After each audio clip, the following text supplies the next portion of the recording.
Hi everybody, welcome to my homestead and welcome to my channel. My name is Jared. In this video, I'm going to give you some pretty frightening updates if you haven't been watching the news about this flooding in Libya. The last time that I did a video, the death toll, they were thinking it was like 150 or something like that. But it's gone way, way up since then. And it's now like a very catastrophic situation. So we're going to go over that as well as some new things that have happened. This time in Massachusetts, there's a disaster that struck there. We're going to look at just like the entirety of the data that I have and think about like these death tolls, because I think things are getting kind of crazy. And then toward the end of the video, I thought it'd be a good idea because, you know, I've been getting a lot of new people joining the channel lately. And, you know, I've covered so much on this channel, so many different topics and so many different things. I thought it'd probably be a good idea to kind of go through the common misconceptions that have to do with the second coming. I have a spreadsheet for that. And just go one by one. And the one that I want to tackle today has to do with the number 666. This is a number that has mystified people. When you look it up on the internet, it comes up with all sorts of crazy, insane images, a lot of them disturbing, as though people they like relish the idea of what 666 means, especially when you look at evangelical Christians, and they just go wild with it. And it turns out, just like pretty much everything, you know, we have a church, and our church has an interpretation of the scriptures that we can go to. And I'm going to show you how our church interprets 666. Okay? And you may not have heard it before. You may think you know what it is, but the early church leaders talked about it somewhat frequently, and you may not have heard what it means.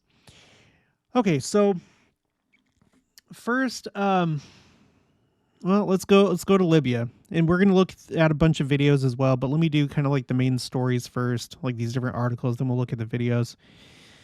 All right, so Libya, I just said that the last video that I did, I did one on members only yesterday because I had to like talk about this right away. But the last video that I did on the main channel, it was at like 150 dead. Well, here you go, CNN, at least 2,000 dead. So that's kind of gone up just a little bit. And 10,000 believed missing in Libya as catastrophic flooding breaks dams and sweeps away homes. So I did a video about that on members only last night. And then since last night, now I don't know, there's, you know, whenever there's like a fluid situation, you know, there's usually different numbers popping up and whatever. But I've seen a few other articles like this one on ABC. Over 3,000 people feared dead. Another 10,000 missing after flooding in Libya, officials say. So, I don't know.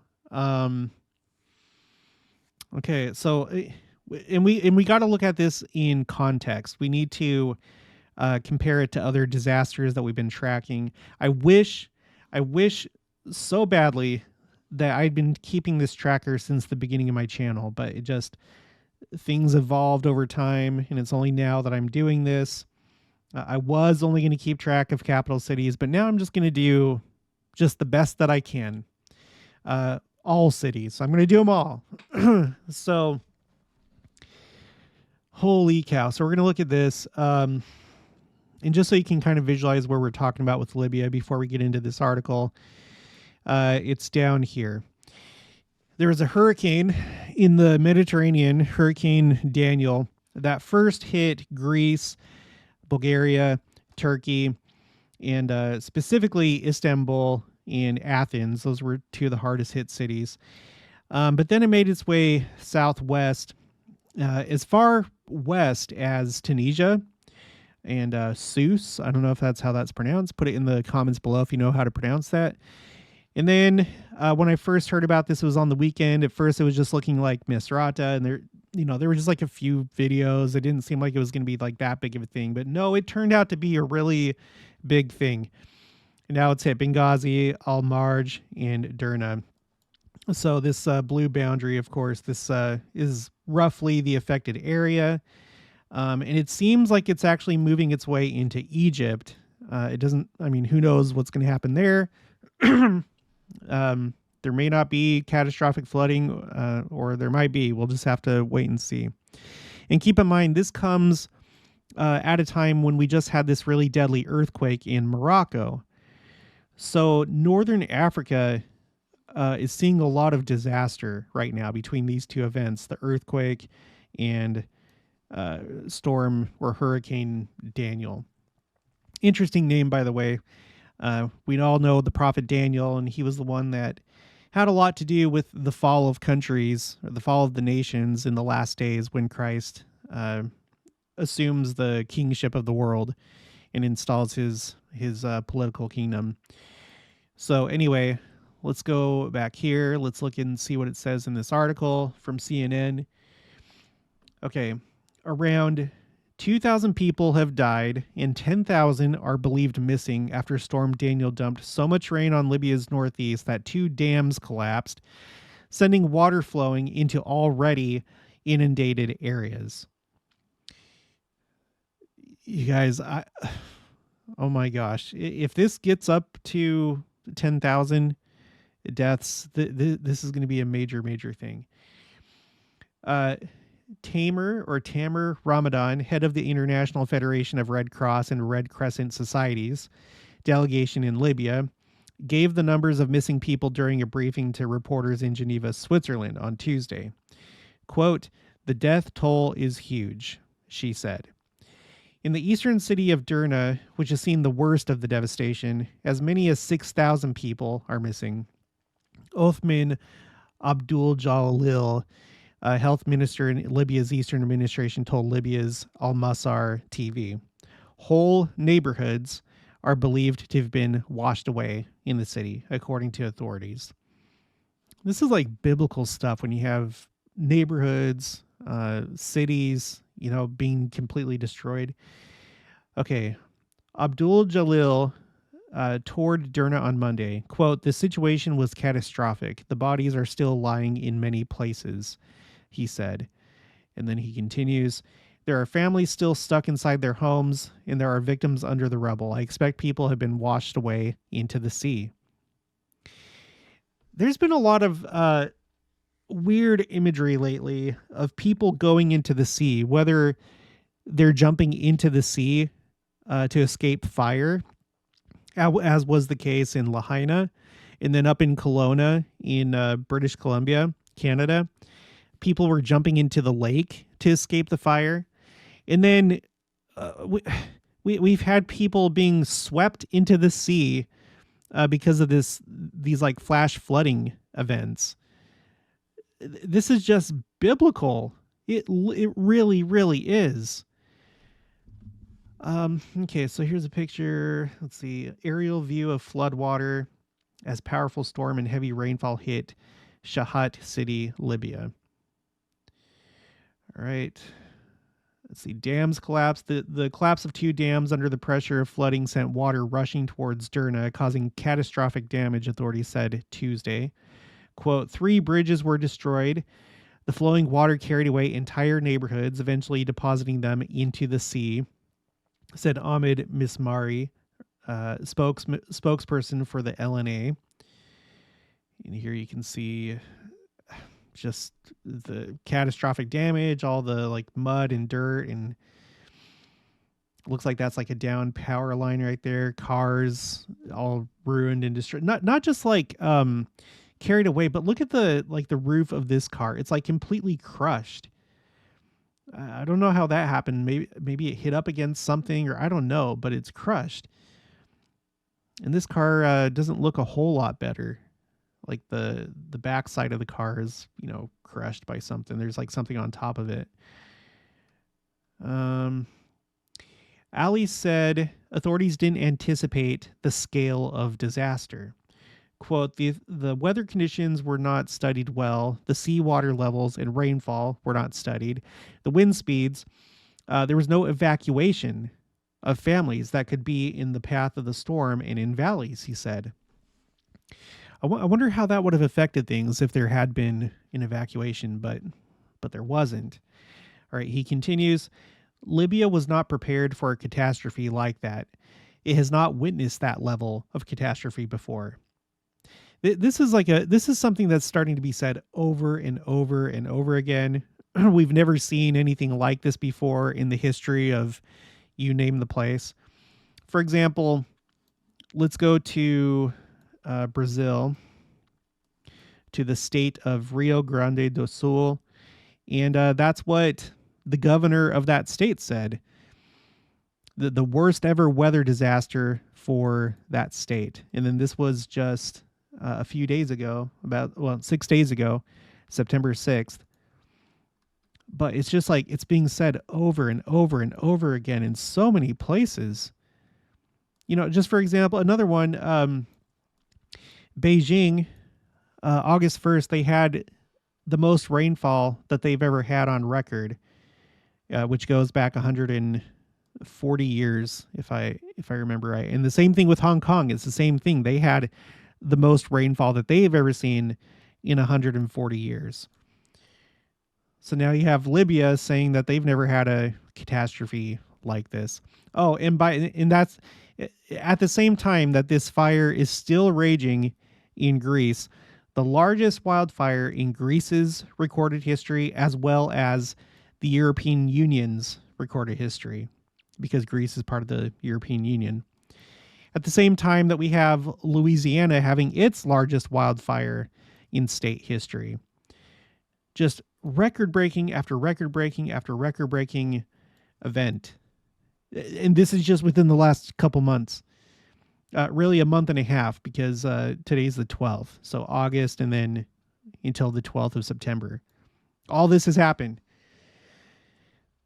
Okay.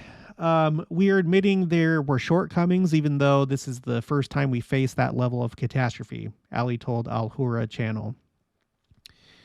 Here you go. A flooded city. Unprecedented flooding. Look at this. Okay, September flooding in Libya is the second deadliest flood North Africa has seen in more than a century. Well, and it's not over yet, though. It's not over yet. So according to this graph, the deadliest flood in North Africa was 1927 Algeria, with Libya currently at 2,000. But they believe 10,000 are missing. And then some articles are saying that they're thinking right now it's more like 3,000. So if it's 3,000, then it's tied with the 1927 event in Algeria. And then if the 10,000 becomes a reality, then by far,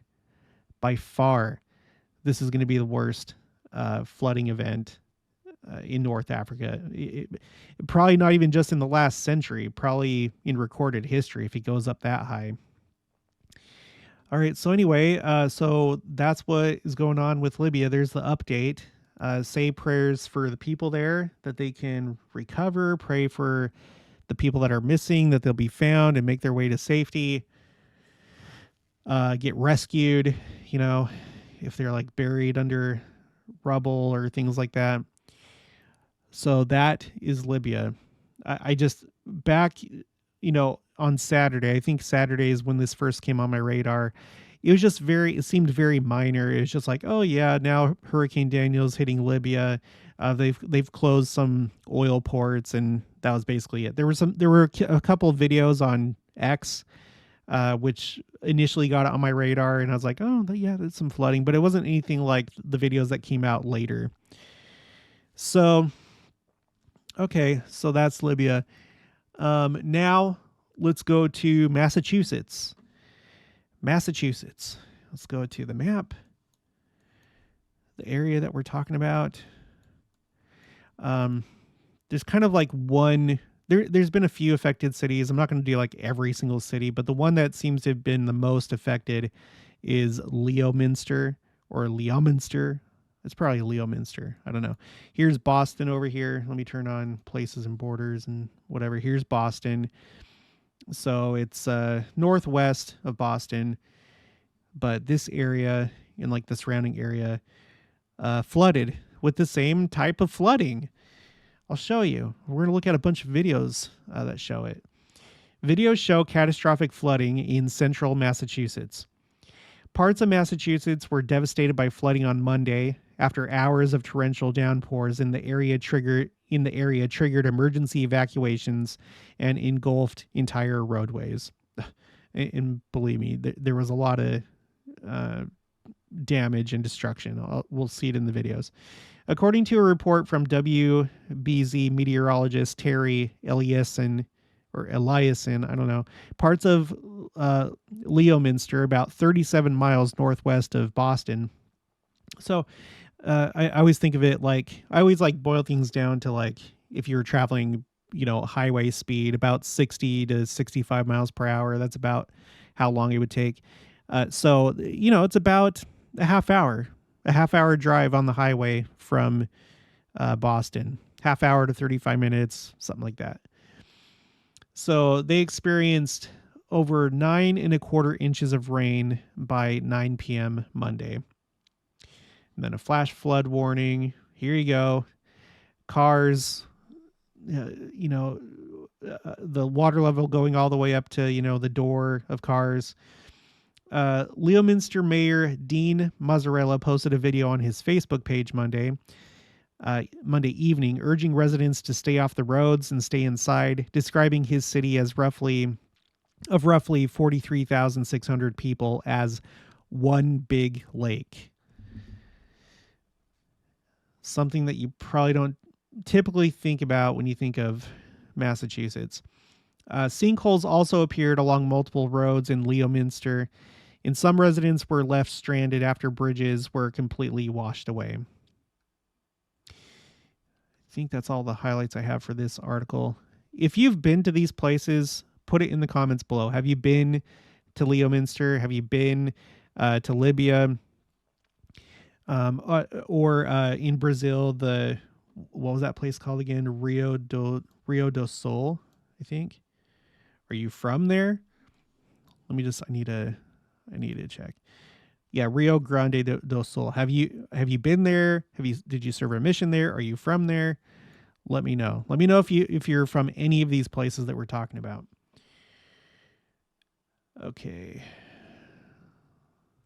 Let me do something right quick. Okay.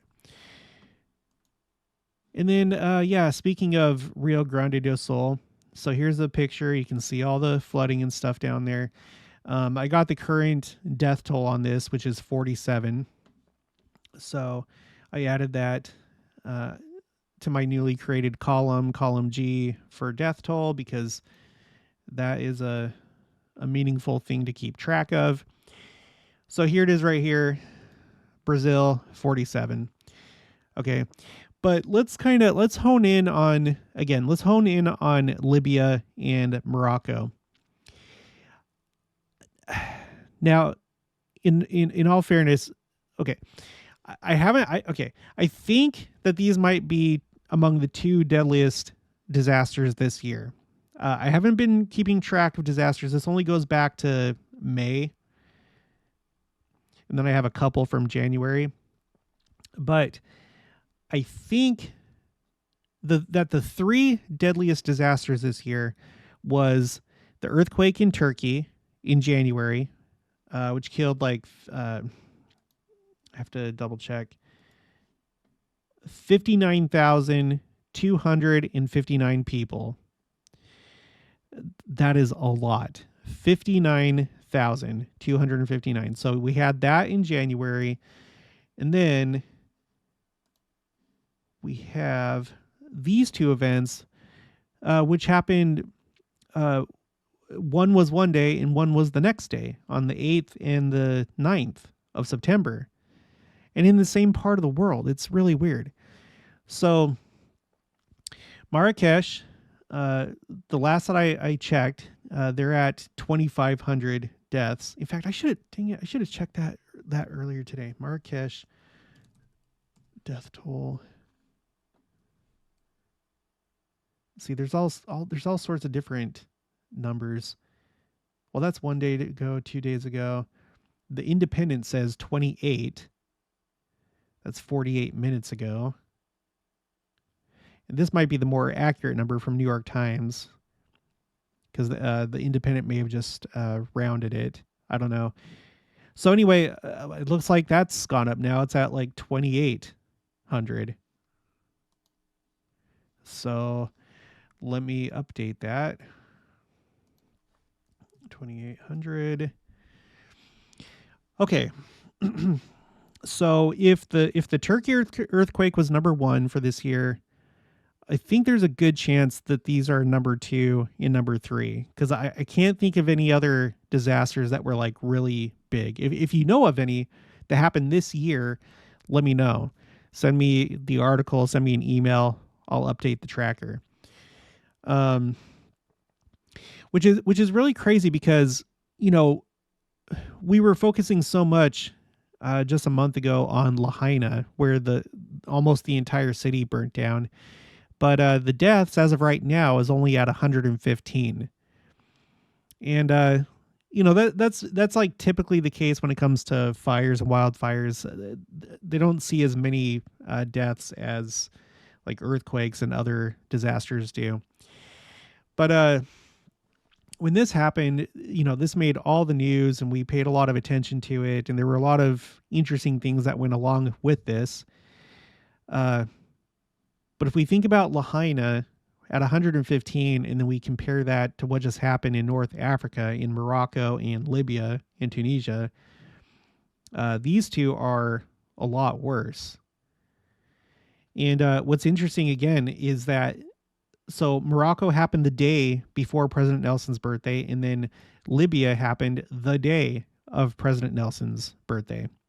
There was somebody in the comments that was like, well, I don't think that God would just be sitting there and be like, well, it's President Nelson's birthday, I'm going to kill some people. I hope you're not of that frame of mind, and I hope you can understand the reason why that would be significant, or why the Lord would allow it to happen, is for the same reason that he allows all these disasters to happen. It's not that he does it, he allows it. And the reason why is because it's supposed to be a sign to you. When you get hit hard by a tragedy, you lose a loved one, your city is destroyed. Sometimes that's what people need to break the pride cycle. It's an act of mercy. It's an act of helping you to ultimately do what really matters and progress spiritually instead of die spiritually. And so if he allowed something like this to happen on President Nelson's birthday, it would highlight, again, President Nelson being his prophet, the one that issues warnings. And for those of us that are watching, we see this and we're like, wow, it almost like strengthens our testimony that this really is the true church, and President Nelson really is the Lord's prophet, and that time really is running out. His birthday this year was his 99th birthday, which is significant. We've never had a prophet this old. And he's in his 100th year, and we talked about the significance of being in your 100th year. Another person was like, well, I don't understand why that's important because we're not in the millennium yet. That's true. But the second coming in the millennium could start anytime within his 100th year. It might happen later this year. It might happen next year. So that's why these things are significant. And it's very unlikely. It's of all days of the year, you have these two that happen right around President Nelson's birthday. So I would take it as a warning. And I think that that's the purpose of this. It's a warning to those that are watching, and hopefully it breaks the pride cycle for those that need it. So it's astounding. With all these other events, I've tried to do my best to capture the death toll. A lot of these don't have a death toll. Either there's just destruction, or in the case of the Canadian wildfire smoke, it's a sign. It darkens the sun. It turns the moon to blood. So this is the best that I have, and it only goes back to May. And it's kind of stunning if you think about it, because let me zoom all the way out. Um, this spreadsheet is an imperfect record of all the disasters that have taken place that seem significant. And it's lacking. That means that there's more. There's even more than what I have here that's happened this year. So that's something to think about. And then I got an email from Miho saying flooding Guadalajara, Mexico, August 2023. This was on my radar, but it was before I started adding these other cities other than capital cities. I think we had seen some videos. Well, I've seen some videos. I can't remember if I showed them on the channel, but I saw some videos of Guadalajara. But let me show you. Oh, I thought I had.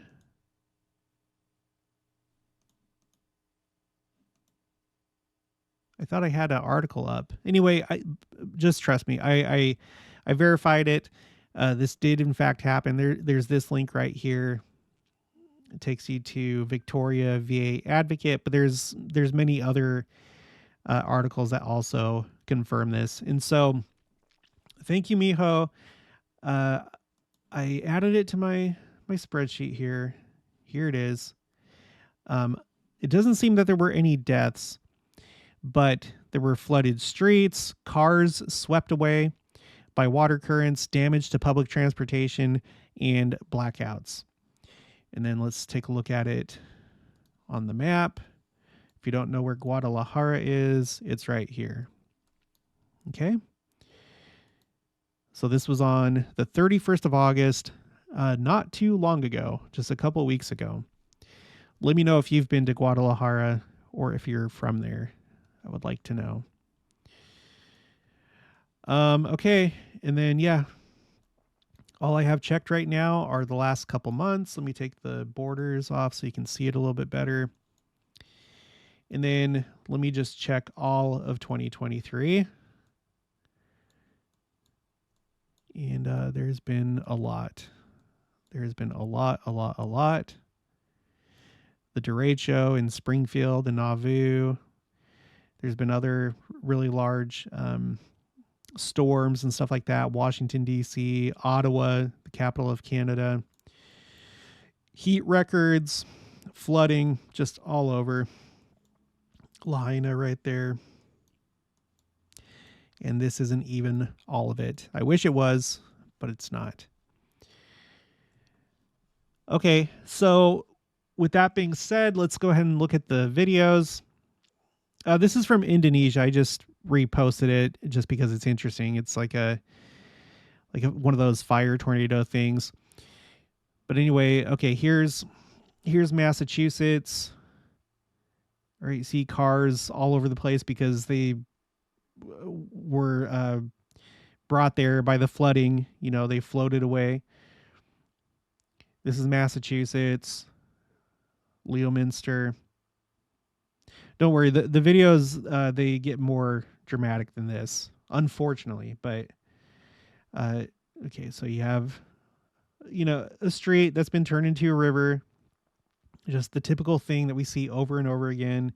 Damage to sidewalks, all sorts of stuff. This house is flooded.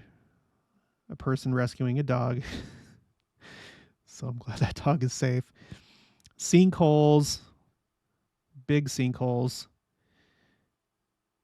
Some more right here. Sidewalk, and then, well, yeah, it's like the sidewalk area. More cars.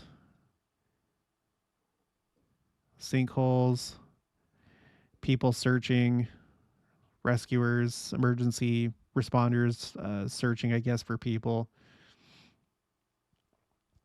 Well, it says fire crews are now going door to door on Exchange Street, telling houses along the river that they recommend that they evacuate. Okay, but here's what it looked like as it was underway.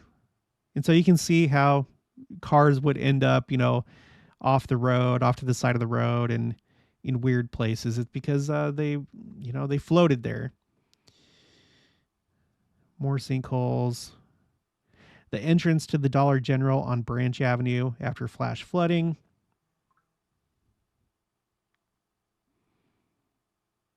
I don't know if this is that same sinkhole that we were seeing before in the daytime, but as you can see, full of water. Damaged bridge. I think that's a damaged bridge or it's a sinkhole. And of course, you always have to have the dumpster, at least one dumpster that's drifting away in the flood water. That's why I decided to add this, is because, I don't know exactly what criteria still I'm using, but when it seems like it's really bad, like cars, dumpsters are being swept away, there's a lot of damage, people are being swept away, then I'm going to add it to my list. Because, floods are common, they happen, but when they get to this point, when they're this strong, I think that's when I should probably add it. Also, Massachusetts. Let's see. Floodwaters entering into buildings in Leominster after flash flooding. This one's pretty dramatic. Again, I don't know if this is that same place, but you can see like the pipes and stuff underneath the street exposed because of the sinkhole. Gosh, and look at this person's house right here. This like went up all the way to this person's house. The fence is ruined. Oh, that'd be so frustrating. Yeah, here's a guy stranded on top of his car. We've seen some of that this year. We saw it in Zaragoza, Spain, where in Zaragoza, people like their cars were like drifting away. They were going downstream with the current, and there was like this one girl I remember that was on top of her car. It's like she was like surfing. She couldn't do anything. I hope she's okay. It doesn't seem like there were very, very many deaths, if any, from Zaragoza. Not that I know of, but anyway, this is another one. People being stranded on top of cars or houses or buildings. Here it is again.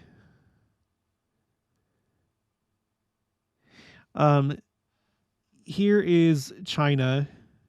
Just a new video of the areas that we've already covered. They're still flooding over there in China. Back to Massachusetts. Here's Libya. Nahel Belgers. More apocalyptic scenes emerging from Derna, Libya, courtesy of... Okay.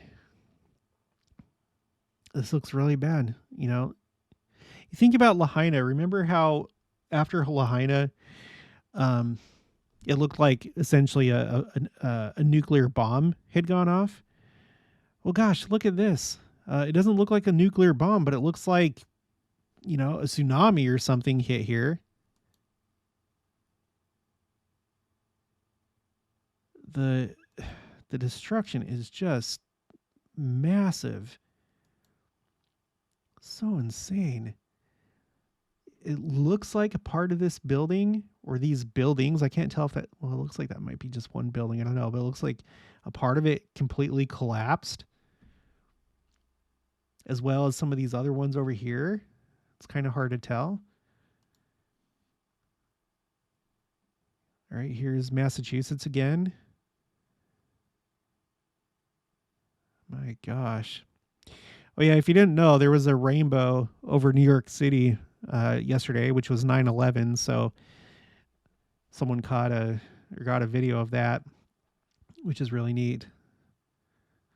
Don't know if you knew about that or not.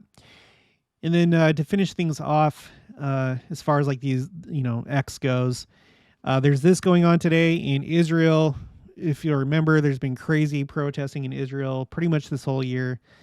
And they passed a law that the protesters didn't want. And so it was immediately challenged. And right now it's in Israel's High Court or Supreme Court. I can't remember what they call it. And so they're debating that right now.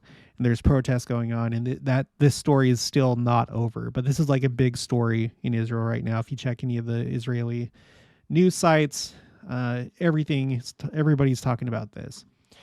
All right. Let's go ahead and let's move on to 666. All right. This is on my spreadsheet, the tab called Quotes, Common Misconceptions. Okay, common misconceptions. The link for my spreadsheet, or for my spreadsheets, it's in the description of every single video. If you want to access these, if you want to copy whatever I have here, the link is in the description of every video. Okay, so for 666, and what I have on this spreadsheet, we have quotes from Wilford Woodruff, Brigham Young, George A. Smith, not to be confused with George Albert Smith, Orson Pratt, and then another one from Wilford Woodruff. So starting with Wilford Woodruff, this is from the Journal of Discourses. Okay, let me pull it up here. Actually, let me get it more centered. Okay. According to the vision of John the Revelator, there are to be 666 false sects of religion. Right, so just right off the bat, this is different from probably anything that you've heard, especially if you haven't seen these quotes. You know, we're really used to like coming across evangelical presentations, whether it's on YouTube or other places, or even it pops up in pop culture, you know, and the interpretations or the theories range from barcodes that are supposed to be tattooed on your forehead or your hand, or microchips, or, you know, oh, it's the internet. Because I heard on my mission one time that this guy had watched this documentary, and they're like, oh, actually, you know, www, that looks like the Hebrew number 6. And so John the Revelator, he saw www, and he's like, oh, well, so the mark of the beast is www, or 666. I don't know if that's true or not. That's just what someone told me. I don't know if that actually is. You know what? I'm going to find out right now. I'm going to look at my book. I don't know if it has the numbers. I'm looking at no, it doesn't have the numbers. I think the person was talking about the letter Shin, which looks like W. Anyway, whatever. We really, you guys, we really should not go to other denominations for interpretation of Scripture, because they don't know. They don't have living prophets and apostles that can interpret the Scriptures with the spirit of prophecy and with the Spirit. Okay, so Wilford Woodruff, according to the vision of John the Revelator, there are to be 666 false sects of religion. How many of these already exist is a matter of dispute among theologists, but I suppose that the number is nearly complete. Let me now ask if you think things look or indicate that these... Okay. Let me now ask if you think things look or indicate that these contending creeds are all of God. It is certainly not like the order carried out in the days of Christ and his apostles. It is much more like the confusion of the Pharisees, Essenes, Herodians, Sadducees, and Stoics, for they had different creeds, principles, and notions by which they were governed, and it is just so now with the sectarian world. It is composed of every sect and party that professes religion upon the face of the earth. So now he's taken it beyond just, it's not just Christianity. It's just all these different false religions, right? It's the great and abominable church. It's the church of the devil. All right. I should highlight that. It is composed of every sect and party that professes religion upon the face of the earth. And it's as simple as that. All right, but the honest in heart will be gathered out of all these creeds and systems and be brought home to Zion. There have been thousands of men and women who have listened to the preaching of the elders of this church, who have not embraced it for fear of their good name. So that's an obstacle for some people wanting to be accepted by society. And there have been many clergymen who have listened attentively to the elders of Israel, and they've spent days and nights in meditating upon the things of God and studying what to do, realizing within themselves that if they receive this testimony, they would be dishonored in the eyes of the world. They fear becoming a hiss and a byword among the children of men in this generation. Hence, the majority of them have rejected it. And that's what happens when you don't have your priorities straight. If you care more about your status in this world, if you place a high emphasis on fitting in with the crowd, then it's going to be a problem for you. All right, next to Brigham Young, also in the Journal of Discourses. Now, when Zion is built up and reigns, the question may arise with some: will all be Latter-day Saints? No, there will be this variety of classes and faiths. Okay, will there be this variety of classes and faiths that we now behold? I do not know whether there will be as many or whether there will be more. There may be more societies than 666, for aught I know. But be it as it may, Jesus has gone to prepare mansions for every creature. Who will go down as sons of perdition and receive the reward of the damned? None but those who have sinned against the Holy Ghost.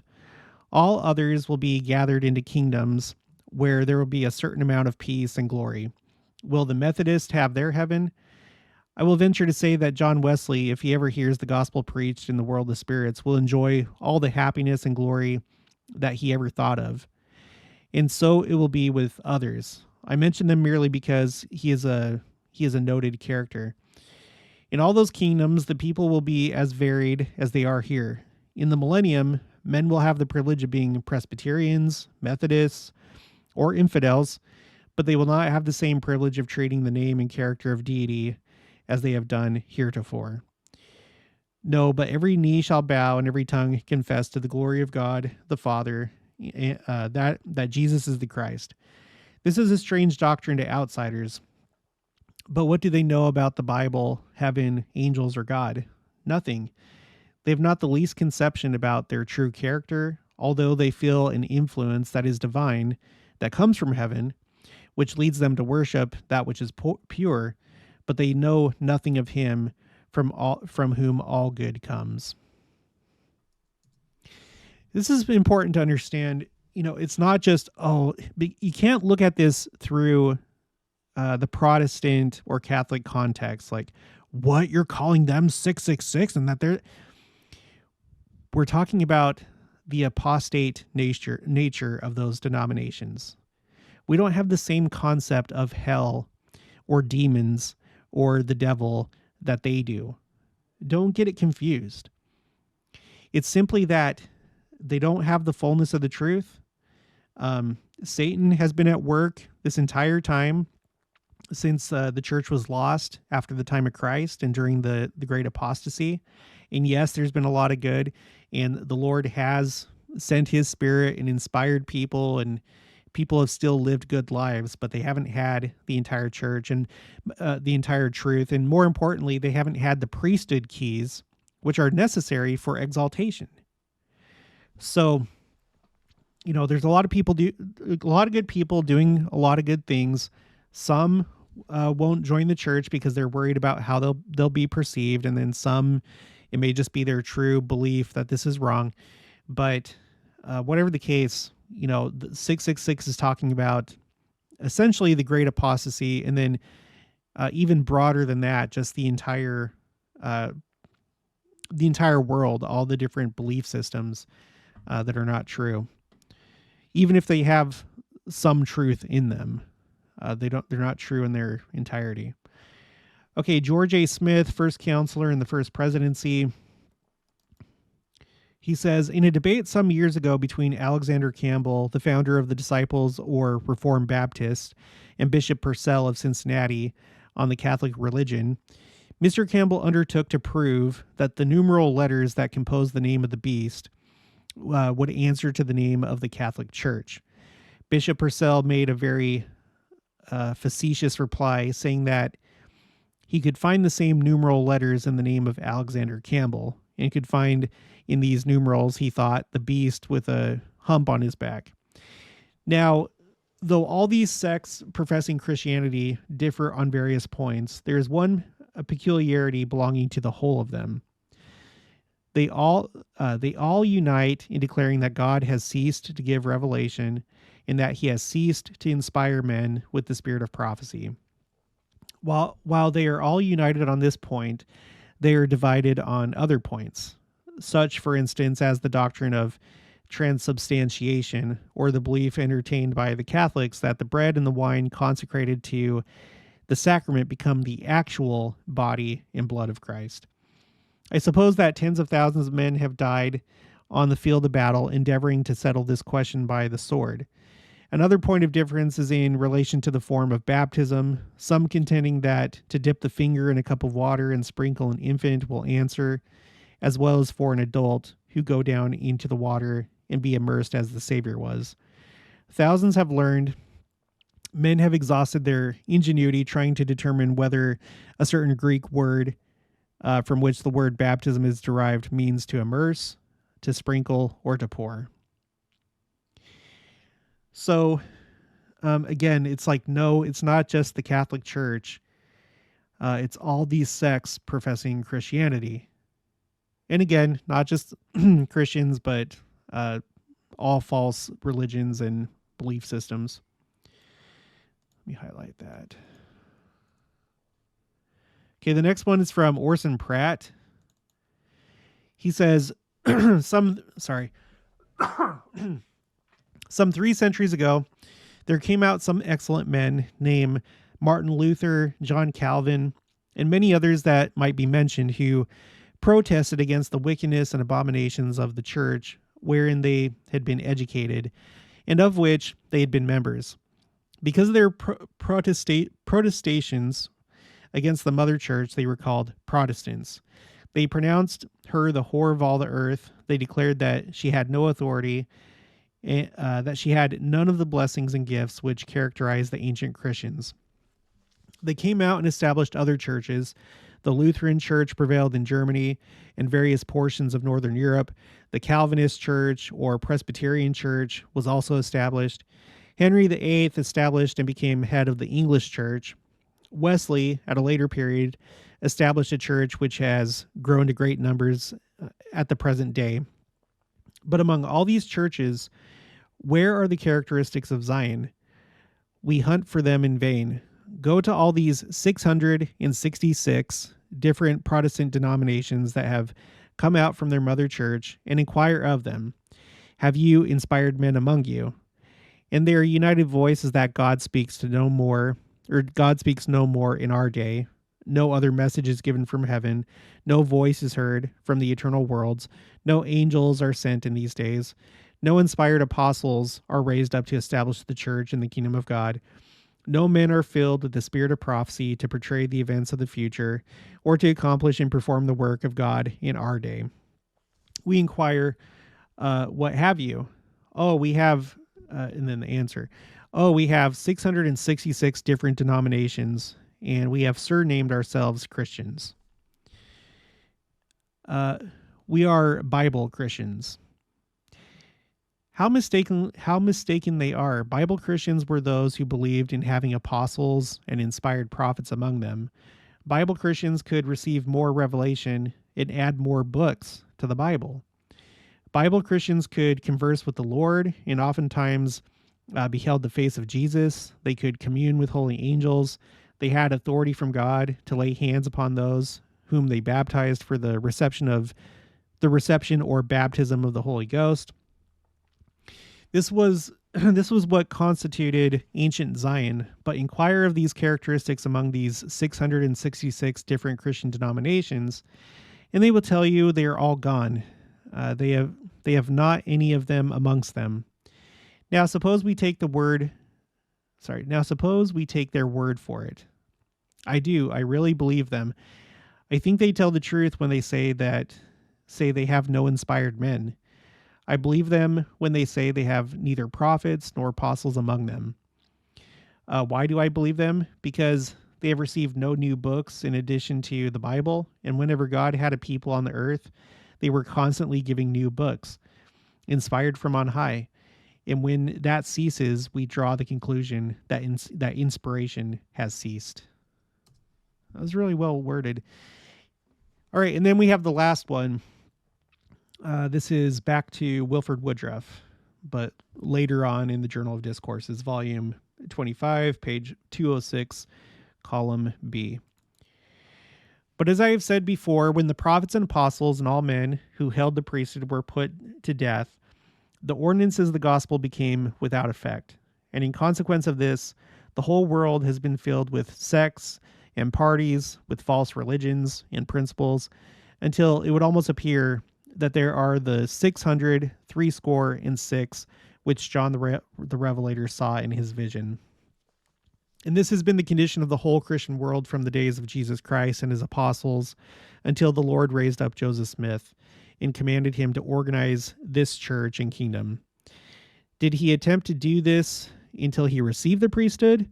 He did not. He did not attempt to administer any one of the ordinances until he received the holy priesthood from under the hands of the holy men who were sent to him from God out of heaven. So, yeah, and I've said before, when it comes to reading the scriptures, and the other Christian churches, they place heavy emphasis. Well, maybe not so much the Catholic Church, but like these Protestant religions, they basically look at the Bible as like this big, monolithic, unchanging thing that took, thousands of years to put together, but then at some point in time, it just becomes like this big monolithic statue that can never change, and everything is solidified and everything's been said, and so, and people like that because they don't like having their theories, having the way that they twist the scriptures. They don't like having that exposed. If you have a living prophet and apostles who are able to say, no, it's not like that, or no, that's not a right interpretation, then that's a problem for those people, especially if they have an agenda that they're trying to carry out, whether big or small. And so you can see why this is like a really big deal, having prophets and apostles. And unfortunately, this is something that we deal with as Latter-day Saints because there's people that want to read the scriptures in the same frame of mind that evangelicals do and then interpret it for themselves. They want to interpret prophecy in a way that either it just makes sense to them, or maybe they have other motivations, like they want to put together these special theories and look and get attention. Essentially, there's people that like to interpret the scriptures in such a way and then kind of like develop their own brand where people go to them to understand the scriptures and understand, instead of going to the prophet and listening to prophets and apostles. Does that make sense?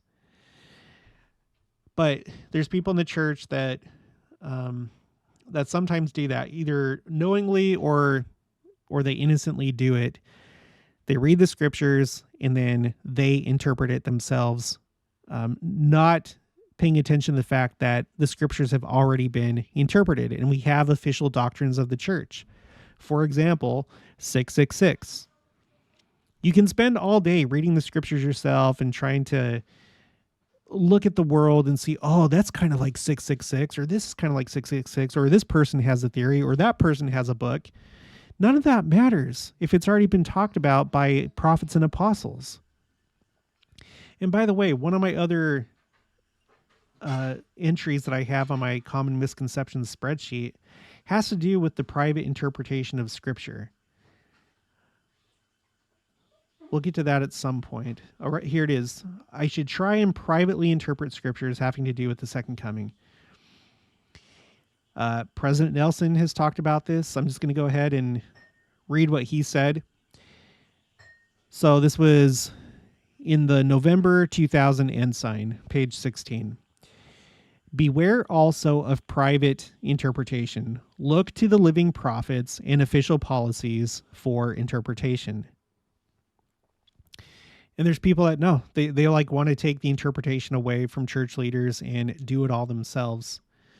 And be like, well, no, it's in the Scriptures. Well, yeah, but that's why we have all these different churches, because everyone takes the Scriptures and interprets it their own way. That's the benefit of having a prophet and apostles who receive revelation from the Lord, through whom the Lord directs the church and expounds the Scriptures. You know, I don't care about whatever book you write or theory that you have. Like, it's okay to think out loud as long as you're like, well, I think this could be, or this is my opinion. But some people take it beyond that and they just teach their theories as facts and ignore the vast body of words and talks and things that church leaders have already given about any given topic. Okay, well, that's going to be it for this one. If you haven't already, please make sure to subscribe, like this video if you liked it, leave your thoughts and opinions down in the comments below. Also, make sure to share it, and I'll talk to you guys later.